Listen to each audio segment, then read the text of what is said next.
Hi up, my name is Andy and I will be showing you some snippets of Emily Brontë as a poet today, focusing on nature. Possibly one of the greatest writers in the English canon of whom we have less information, she was very elusive for the historical record, and most of what we know about her is thanks to her sister, also novelist and poet Charlotte Brontë. Charlotte could have hardly been more subjective in sifting anecdotes to the public. This is not to say that she was wrong, because without a doubt she provided a very knowledgeable account of her sister. The myth around the figure of Emily is yet a source of enigma. For this presentation, I will try not to be too biographical. Before I actually start, I must say I'm greatly indebted to the whole cast of the film To Walk Invisible, especially director Sally Wainwright and actress Chloe Perry. I would also like to thank Professor Asunción López Varela, who brought me to making this presentation. Emily was born in 1818. She was the fifth in a family of 6 children: Maria, Elizabeth, Charlotte, Branwell, Emily herself, and Anne. About her origins we can say her father was Irish, and her mother came from southern England. They met while Patrick Brontë was studying at Cambridge, and would soon move northwards. The family would not settle directly in Haworth until 1820. In 1815 Patrick Brontë was appointed curate of Thornton, where the 4 famous siblings would be born. Once in Haworth, a small industrial mill town, the living conditions were not encouraging. A report made in 1850 by Benjamin Babbage showed that the average life expectancy was below 26 years, and more than 40% of people died before the age of 6. Furthermore, the water supply ran beneath the graveyard, and putrid matter often found its way to it. If death was very familiar to the Brontës, it would be more so when first the mother Maria died in 1821, and then Maria and Elizabeth Brontë died of consumption 4 years later. At the right, there are 2 images of the place where they were born, in Thornton, now a cafe at Sale. After 1825 we know the 4 little Brontës stood together. It is in these years that a bond is created between them. We wove our love in childhood, as Charlotte would write in a later poem. The beginning of literary activity can be said to be here. The 4 of them had leisure time at home, and shared games and tales. In 1827 the fictional world of Glasstown was created. It was an island in the Pacific governed by the imagination of the Brontë siblings. For this to happen, it was necessary to have some kind of nourishment. Blackwood's magazine and Fraser's magazine would feed their imagination until that lasts. The images here displayed are the famous Pillar portrait, today the only undisputed portrait we have of Emily, and the cover of one issue of Blackwood's. Now, in 1834 we have the first mention to a separate fictional world. This is a key to understand Emily as a writer. Emily and Anne withdrew from the common island, Glasstown, which by now was called Angria, and was governed mainly by the imagination of Charlotte and Branwell. Emily and Anne created Gondal, another island in the Pacific. During these years, Charlotte would remain closer to Branwell, while Emily, as I have said, would grow thicker with Anne. Gondal would survive until the Brontës' late 20s, but because they had to part with each other due to work, the acidity with which they could write about fictional worlds would be affected. At the right you can see an image of a surviving manuscript of Gondal in a tiny handwriting. The 1840s witnessed the growing preoccupation of the Brontë sisters with money. The parsonage where they lived belonged to the church, not to them. The brother Branwell had taken to alcohol and opium. He had been dismissed from every job he had. Still he believes in his potential as an author. He had already published some poems, but the fact that his works were rejected again and again prompted his decay. Charlotte, Emily, and Anne had attempted to set school for girls at the parsonage. They failed. The remote location and the lack of warranties prevented families from sending their children there. The light came to their lives when, in the autumn of 1845, Charlotte rummaged into Emily's things and discovered her poems. She was astonished by their quality. Emily, however, was more than astonished. She was outraged that her own sister should not have respected her privacy, and so broke communication with Charlotte for a short time. Eventually, with the help of Anne, the 3 would agree to attempt the risk of publication in order to improve their economy. Their father Patrick was going blind and old. In 1846 a volume of poetry by Currer, Ellis, and Oxon Bell was published. The Brontës chose presumably male pseudonyms so as to walk invisible, be judged as writers, not as women. The business of publishing was not successful at all. Only 2 copies were sold. In turn, they had become authors with a name in the literary market. You can see at the right a cover of the 1846 edition, published by Elliot and Jones. To give you a glimpse of Emily Bronte's poetry, I have to remark first that we have on the one hand the so-called Gondal poems, which are the ones set in Gondal, the Pacific, and on the other hand the non-Gondal poems, which often revolve around philosophical questions or more personal visions. I have selected 3 poems, and from these poems I have extracted what I thought was the core of them. Chronologically, they are ordered as follows. The first is a poem written by Emily when she was 18, probably her first lines of adolescence. The second one is a poem thought to belong to Gondal, written in 1837. And the third one is an extract from a poem written in the autumn of 1845. And now let us enter the world of her poetry. High Waving Heather, first stanza. This poem is dated December 1836, when she had already had her first dire experience of homesickness. It is a poem written at home, by home I mean Herod, and reflects the intensity of the author's early transcendent feelings and admiration of nature. This stanza reads as follows. High waving heather 'neath stormy blushs spending, midnight and moonlight and bright shining stars, darkness and glory rejoicingly blending, earth arising to heaven and heaven descending, man's bruised way from its drear dungeon sending, bursting the fetters and breaking the bars. Formally, the stanza follows rhyme pattern A B A A A B, doted of more character than traditional rhyme schemes. At first glance, we can distinguish natural depiction, full of motion, which is increasing with every verse, as if preparing the reader for the utmost stretch of intensity at the end. The heather bends beneath the blasts. We can imagine a moorish landscape, windy, with explosions of the thunder. This first line contains 2 alliterations, high, heather, and blasts bending. The heather is seen as a calmer force than the storm at the beginning, but beneath it soon embraces the booming sound of the letter B. The second line contains a repetition of the sound height in midnight, moonlight, and bright. This tinkling sound serves to emphasize the contrast between dark midnight and the bright stars and moonlight shine in the sky. The third verse describes the mingling of universal spiritual principles. Darkness blends with glory. The initial relation of opposition that one might think of when hearing these terms has to be carefully sifted now.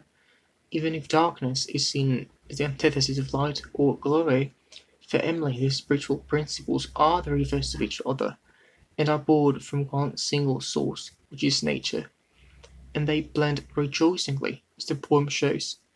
Then we encounter a sensation close to the sublime. Again opposites mingle, it's time, earth, and heaven. Nature unites 2 different concepts, one placed up, the other down, and prepares the reader for the last 2 verses. In these, man has freed his spirit from its dungeon. We see Emily maintains the archaic spelling. He bursts the fetters and breaks the bars, very close to Rousseau when he said that man is in chains. The upheaval found in nature is translated to human experience beyond the mortal world. The spirit, ready to transcend, reveals what cannot be known, and man consequently frees from his chains. He can now blend with natural forces that were flowing before him. The general sense of motion and change that is accomplished to a great extent thanks to the ing forms that are at the end and some at the beginning of each line. And you have here a summary of the main characteristics of this stanza, which could be the use of a pathetic farcy, achieved through the image of men about to be liberated, the blending of universal opposites into one, the body seen as a mortal prison for the spirit, the use of ing forms that create a sense of motion and recurrence. This next poem is dated November 1837 and belongs to a 3-poem series.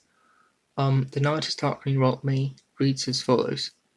The night is darkening around me, the wild winds coldly blow, but the tyrant spell has bound me and I cannot go. The giant trees are bending, their bare boughs wait to snow, the storm is fast ascending and yet I cannot go. Clouds beyond clouds above me, wastes beyond wastes below, though nothing dreary can move me, I will not, cannot go. First of all, we have to know how simple and effective the formal aspects are. 3 stanzas, each composed of 4 verses, with rhyme scheme A B A B, C B C B, A B A B. This poem depicts a scene where the speaker is surrounded by a tree landscape. The wild winds are blowing, as we feel it through the alliteration. It is cold, and yet the speaker refuses to leave. The spell which binds him to nature seems to be strengthened by the bleakness of the atmosphere. The storm is fast ascending, the milieu is all wastes, but the speaker will not depart from it.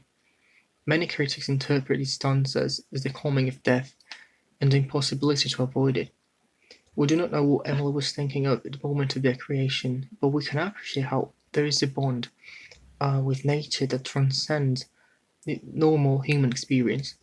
The speaker is resolute in staying no matter what the conditions are. The poem also rejects collective readings. If the poem revolves around death, it is the death of the individual. We can see this in the stress of the eye, the final line of each stanza. All in all, this poem enjoys a music artist right from parallelisms that pervade the poem, such as clouds beyond clouds, with wastes beyond wastes, or the ending of each stanza with the verb to go. Again, if we summarize the main characteristics of this poem, they could be the following. The anchorage to the Blick's tyrannical nature. Again, many readers construe this as the inability of the speaker to act. My reading here would be that the speaker chooses to act when he willingly stays in nature. We could also talk about the uncertainty of fate, which is itself derived from nature's response. Also, the individual predicament of the speaker, which is emphasized by the isolation he describes. And finally, the rhythmic structure of the 3 stanzas, achieved thanks to the repetition of words. The next stanzas that I'm going to comment on belong to the Gondel poem, The Prisoner. A fragment of it, which includes these stanzas, was published in 1846. It is a narrative poem. The 4 quatrains I have selected form part of a speech by Lord Julian, one of the Gondel characters. I mention so little about Gondel since I believe it is too complex to read all time in this introduction. Still now, I will pay more attention to meaning than to form. The stanzas read thus. He comes with western winds, with evening's wandering airs, with that clear dusk of heaven that brings the thickest stars. Winds take a pensive tone, and stars a tender fire, and visions rise and change that kill me with desire. Then dawns the invisible, the unseen truth reveals. My outward sense is gone, my inward essence feels. His wings are almost free, his arm is a happy bound, measuring the gulf it stoops and dares the final bound. Oh, dreadful is the check, intense the agony, when the ear begins to hear, and the eye begins to see, when the pulse begins to throb, the brain to think again, the soul to feel the flesh, and the flesh to feel the chain. Yet I would loose no sting, but wish no torture less, the more that anguish rocks the earlier evil bless, and robed in the fires of hell, will bright with heavenless shine. If it but herald death, the vision is divine. It is, as we see, the most intense fragment of the poem, and the one that has won Emily the label of mystic. Now let us go back to the first 2 stanzas to comment on them. The poem consists of quatrains, inside which there are rhyming couplets. Each verse is divided by a caesura. This first 2 stanzas describe the visitation of a presence which is not defined or characterized. It is a he who comes with western winds, a dusk. The element nature shifts from its common endowment. Winds take a pensive tone, and stars a tender fire. So we see the hues of nature change with the visitation. These alterations make the speaker declare that visions rise before him, and provoke a change that kills him with desire. When the speaker is no longer the same, then and only then dawns the invisible, a kind of spiritual force that approaches him to reveal its truth. It is unseen, for it cannot be perceived through experience or the senses. It is beyond the mortal reach. The speaker needs to be prepared to transcend in order for the unseen to make that revelation. But then the time comes, and the speaker's outward sense is gone. The mortal carcass of the individual disappears. It seems to be a necessary step for the inward essence to be stirred within the speaker. Only with that capacity of feeling what has remained hidden, what has been unknown until then, can he transcend mortal boundaries. Later, this invisible presence frees himself little by little. The wings, attributes not present in humans, enable him to reach its home, meaning only what cannot be attained by humans does the speaker release himself. Now it is on the edge of the gulf, measuring its cup, as if paralyzed by the proximity of death. But death is not frightful for him. Death enables him to go beyond, and so he dares the final bound. The third stanza requests us to think of a moment of indecision, when the body was physically paralyzed, when fear stopped us from moving, as parasitism, for example. It is then the check is dreadful. We feel we cannot do it until we do it, and when we leap, the constraints are no longer present. The senses are activated, the heart throbs, the brain unsettles its tranquillity. Thus the speaker gets a feeling of ecstasy through this revelation that brings a herald of death. It has made him realize his constraints and see beyond them. These constraints are what he calls torture. Torture is necessary to feel desire. The fetters are necessary to experience liberty. And here the theme resembles high waving heather. That is why he would not spare any second of pain, because pain will enlarge his capacity to feel, and hence to transcend. The more that anguish rocks the earlier evil bliss, suggests that the existence the speaker seeks is not in the mortal world, but in communion with something spiritual, unseen to mankind. This form is the vision of a visionary. The prisoner is the individual who knows his condition and is ready to endure in order to nourish the divine, which is ultimately his connection with the unknown. Again, to summarize, we need to know that the only abode of visions is nature. The visitation casts the mortal world to the unseen and reveals a truth unknown to man. That is when pain is no longer felt as before, the body is awakened, so is the mind, and the inner material of the speaker feels what cannot be described. The visions lead to an afterlife, heaven. We cannot be sure what Emily meant in this highly mystical poem, and so my choice has been to leave the final interpretation blank. We know very little about what inspired Emily.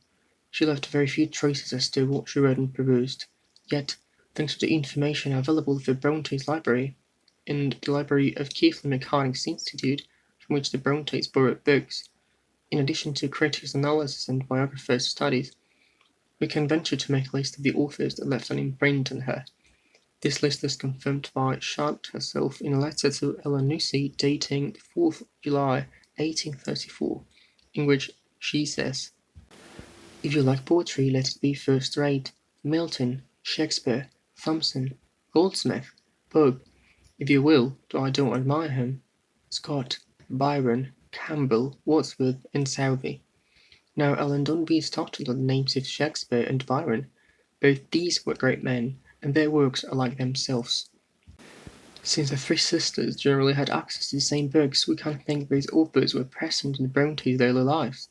Influences will simply be mentioned. First, we need to take her romantic background into account.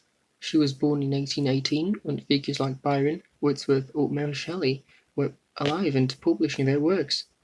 Perhaps the most important literary influence in the Bronte siblings is that of Lord Byron. Reverend Patrick Brontë kept several volumes by Byron at home, and let his children read them from a very early age. Byron pumped the Brontes' imagination. He took them with him throughout Europe. Thanks to him, the children witnessed perils, violence, sex, promiscuity. But the most important contribution is the Byronic hero. Materialized in Heathcliff, it will be an influence too in a recurring motive in Gondel and Wuthering Heights. Now, although Wordsworth and Southey and Coleridge were not as influential as Byron, they should still own a place among her influences. We need to remember that the publication of lyrical ballads in 1798 is considered by many critics to be the official literary opening of the English Romanticism. The works placed in sonnets by Shakespeare, such as King Lear or A Midsummer Night's Dream, were also read by the family, as well as novels and poems by Walter Scott, especially Lady of the Lake, Rob Roy, or The Black Dwarf.